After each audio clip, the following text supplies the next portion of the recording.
बाबा चैतन्यानंद से जुड़ी, चैतन्यानंद की आज रिमांड पूरी हो गई तो आज कोर्ट में पेश किया गया। अश्लील बाबा की अंग रक्षक से मिलवाएंगे आपको। तस्वीर देखिए जरा, ये बाबा को जिस वक्त कोर्ट में पेश किया गया, पुलिस पूछताछ कर रही थी 5 दिन से। आज पूछताछ की तारीख खत्म हुई, कोर्ट में पेशी हुई और कोर्ट ने अब जेल भेज दिया है।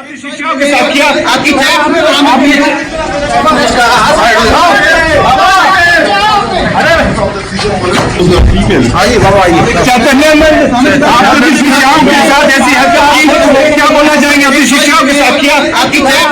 तो उसके बाद देखिए बाबा की लेडी ब्रिगेड, बताया गया कि बाबा की मैनेजर्स भी नजर आई आज। आ गया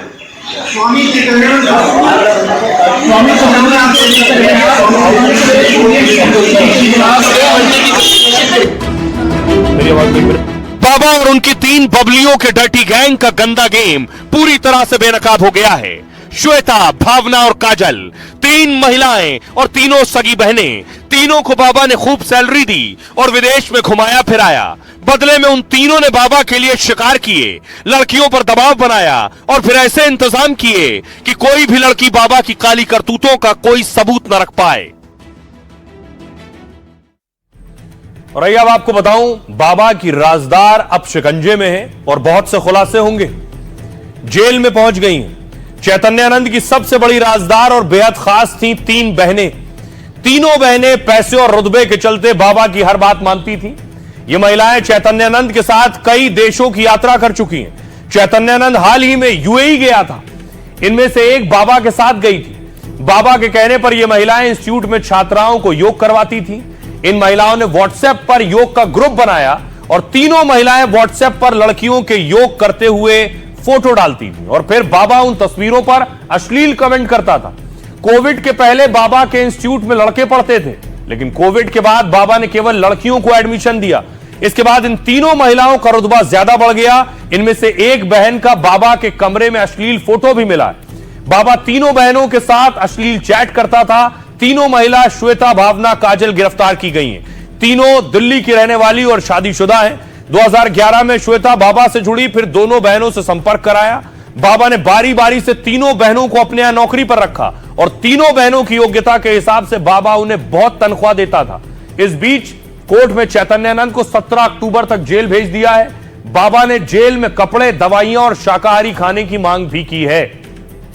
आइए खबरों में आगे बढ़ते हैं। आज की एक और खबर है, मौसम बदल रहा है और सर्दी जुकाम की खबरें मिल रही हैं। इस दौरान कफ सिरप जान ले रहा है।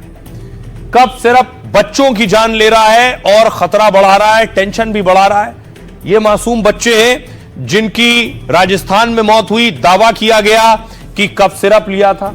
अगली तस्वीर मैं आपको दिखाऊं। दूसरी तस्वीर देखिए जरा, मध्य प्रदेश से जो आई है। ये वो बच्चे हैं जिनकी मौत हुई मध्य प्रदेश में। दावा किया गया कि कफ सिरप लिया था। अब सवाल यह है कि क्या वाकई कफ सिरप पीने से इन मासूम बच्चों की जानें गई हैं जो बाकी देश में कफ सिरप बिक रहे हैं, वो सवालों में। मौसम बदल रहा है। गर्मियों के बाद सर्दियों का आगाज होने वाला है। खांसी ने दस्तक देना शुरू कर दिया है, लेकिन खांसी की दवाई लोगों को डराने लगी है क्योंकि एमपी और राजस्थान में खांसी से राहत देने वाली दवा से 10 से ज्यादा मौत का आरोप लगा है। इन मौतों से राजस्थान, एमपी से लेकर दिल्ली तक हड़कंप मच गया है। स्वास्थ्य विभाग की तमाम टीमें सक्रिय हो गई हैं और पूरे देश में सवाल खड़ा हो गया है, क्या खांसी का कफ सिरप जान ले रहा है?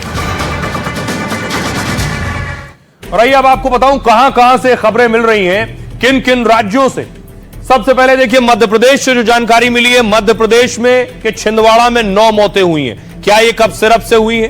भरतपुर में राजस्थान में 2 मौतें हुई हैं, इसकी भी जांच चल रही है। सीकर में 1 मौत की खबर है। क्या ये सभी सिरप पीने से हुई है? क्या कह रहे हैं जानकार और एक्सपर्ट्स? आखिर कफ सिरप कहां कहां और कितना नुकसान पहुंचा रहा है? मध्य प्रदेश और राजस्थान में कफ सिरप से मौत के आरोप लगे।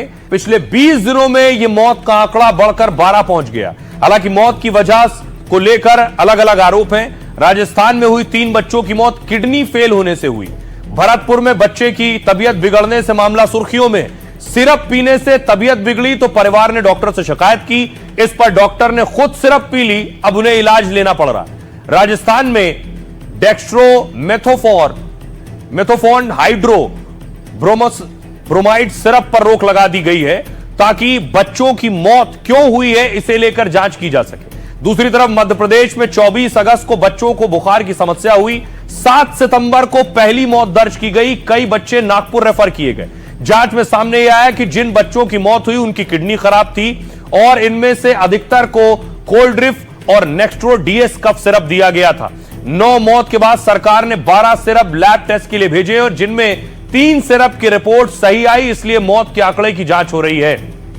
आइए आपको सुनवाता हूं, सुनिए जरा डॉक्टर क्या कह रहे हैं। अगर वो दवाई के साइड इफेक्ट इतने होते तो हमें राष्ट्र भर से ही खबरें आती हैं। हम पीडियाट्रिशियंस की, सब डॉक्टर्स की लॉबियां हैं, हम अकेडमी, हम सब अटैच्ड हैं। अगर बाहर से भी ऐसे केसेस आते तो हमें पता रहता है सब। तो एक पर्टिकुलर इलाके से अगर इस तरह के केसेस रिपोर्ट हो रहे हैं तो सबसे पहले दवाई की क्वालिटी, क्वांटिटी, उसके ऊपर जाना पड़ेगा। अगर अधिक मात्रा में दवाई ली गई होगी तो 100% नुकसान करेगी ही करेगी। अगर अधिक मात्रा में ली गई है और दवाई अगर खराब तरीके से बनाई गई है तो वो नुकसान करेगी। और बाकायदा एडवाइजरी जारी की गई है। अगर आप कफ सिरप ले रहे हैं, स्वास्थ्य मंत्रालय ने सिरप के इस्तेमाल के लिए दिशा निर्देश जारी किए हैं। यह एडवाइजरी राज्यों और केंद्र शासित प्रदेशों को जारी की गई है।